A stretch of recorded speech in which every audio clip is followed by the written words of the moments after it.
Proiektua. Hau da, nik proposatuko diedan materiala. Dira, aurtengo udazkenean batutako hosto ezberdinak.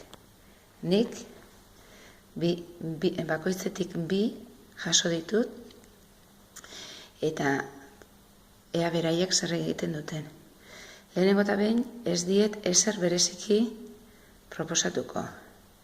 Esango diet, hemen dituztela hosto ezberdinak, eta ea zer egiten duten. Eta nire bigarren asmoa da, beraiek egindako lehenengo asmo hori ez errepikatzea.